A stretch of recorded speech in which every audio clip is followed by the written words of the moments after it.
केंद्रीय सड़क परिवहन एवं राजमार्ग मंत्री नितिन गडकरी ने E20 ईंधन पर हो रहे विरोध को पेट्रोल लॉबी का काम बताया है। उन्होंने कहा कि सोशल मीडिया पर जो यह दुष्प्रभाव चल रहा है कि E20 से गाड़ियों के माइलेज और इंजन को नुकसान होता है, वह पूरी तरह से गलत है। गडकरी ने जोर देकर कहा कि यह लॉबी बहुत शक्तिशाली और अमीर है और ये नहीं चाहती कि भारत पेट्रोल पर अपनी निर्भरता कम करे।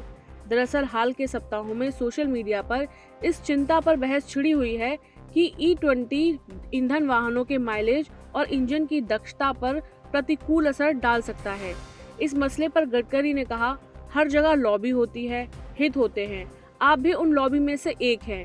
हम आपसे समर्थन की उम्मीद कर रहे हैं। सोशल मीडिया पर कुछ दुष्प्रभाव चल रहा है, यह कुछ लोगों द्वारा प्रायोजित है। पेट्रोल लॉबी बहुत अमीर और मजबूत है। मंत्री नितिन गडकरी ने federation of automobile dealers association की ओर से आयोजित वार्षिक ऑटो रिटेल कॉन्क्लेव कार्यक्रम के दौरान ये बात कही। उन्होंने आगे कहा, पहले स्थिति अच्छी नहीं थी।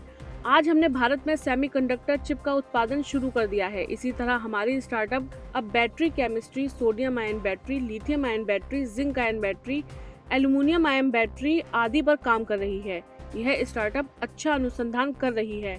गडकरी ने इस बात पर भी जोर दिया कि पुराने वाहन की स्क्रैपिंग से बड़ी मात्रा में दुर्लभ खनिज धातुएं मिल सकती हैं। सरकार अब ऐसी पहलों को बढ़ावा देने के लिए पर्याप्त प्रोत्साहन दे रही है।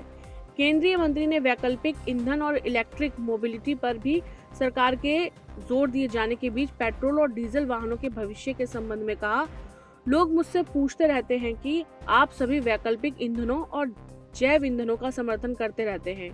लोगों के मन में इस बात का भ्रम है कि अब सभी प्रकार के विकल्प मौजूद हैं, तो पेट्रोल या डीजल वाहनों का क्या होने वाला है। आपको चिंता करने की जरूरत नहीं है।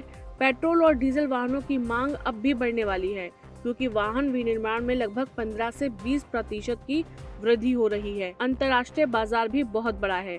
उन्होंने आगे कहा कि जब मैंने मंत्री के रूप में कार्यभार संभाला था, तब भारतीय वाहन उद्योग का आकार 14 लाख करोड़ रुपए था और हमारा 7वां स्थान था, लेकिन केवल 6 महीने पहले ही हमने जापान को वॉल्यूम के लिहाज से पीछे छोड़ दिया है।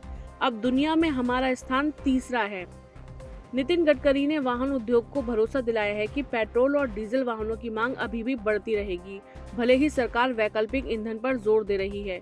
उन्होंने कहा कि भारत दुनिया का 3रा सबसे बड़ा विनिर्माण देश बन गया है और यह तेजी से बढ़ रहा है।